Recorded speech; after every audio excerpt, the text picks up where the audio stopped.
Correct. उसके बाद fifth है आपका कोहेरेंट। देन सिक्स्थ आपका आता है कंप्लीट। और लास्ट जो सेवंथ है वो है कॉर्टियस। अब ये 7 चीज तो मैंने लिख दी है, बट ये है क्या?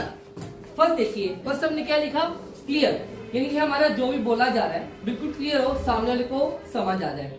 ठीक है, ऐसे वर्ड्स ना हो कि सामने वाला सोचे किसने क्या बोल दिया। राइट, लैंग्वेज ठीक है, मतलब टफ भी नहीं हो और इतनी इजी ना हो कि सामने वाला कहे कि बोर हो रहा हूं। क्लियर। सेकेंड वाला पॉइंट क्या था? कंसाइज। जितनी बात कहनी है उसे बहुत ज्यादा लंबा मत करो, ठीक है ना, कि ये ना हो कि इतना लंबा हो जाए कि सामने वाला सुने ही ना।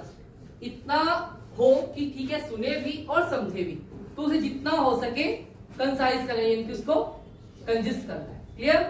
देन थर्ड पॉइंट आपका है कंक्रीट, मतलब आपके जो वहां फैक्ट दिए जाए या जो भी आप वहां एग्जाम्पल यूज कर रहे हो इतने ज्यादा सॉलिड हो कि उसके पीछे अगर कोई एक्सपेरिमेंट करता भी है या चेकिंग करता भी है तो वो क्लियर मिले उसे। ये ना हो कि हमने बोल दिया वहां जाके कुछ और मिले, तो वो कहेगा कि हाँ इसकी जो वर्डिंग है इफेक्टिव ही नहीं है। क्लियर। देन हमारा फोर्थ क्या था? फोर्थ पॉइंट क्या है? करेक्ट।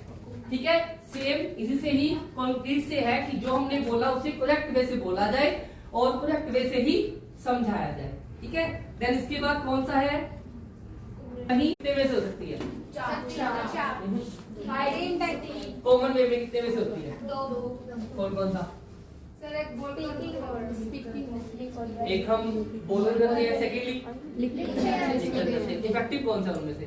बोलना या लिखना? बोलना। क्यों? क्योंकि हम ज्यादा सारी बातों को लिख के नहीं बता सकते। इसका मीनिंग ये भी है कि जब हम लिखते हैं तो उसे ये नहीं कि हमें पढ़ेगा, ठीक है, किसी के पास टाइम होता है या नहीं होता। तो जब हम बोलते हैं तो ये होता है कि सामने वाला सुन रहा है, राइट, और उसके लिए अगर हम ठीक है बोलते हैं वो भी एक बात होगी, बट किसी हम बोल रहे हैं और सामने वाला ध्यान से सुने, इसके लिए हमें क्या करना चाहिए? अपनी जो स्पीकिंग है उसे इफेक्टिव कैसे बना सकते हैं? ठीक है, ये हो गया। और हमारा जो वे ऑफ टॉकिंग कैसा होना चाहिए? एक तो पोलाइट होना चाहिए, ठीक है, क्लियर होना चाहिए, और वो तो क्लियर में आ गया, राइट। और हमारा क्या होना चाहिए?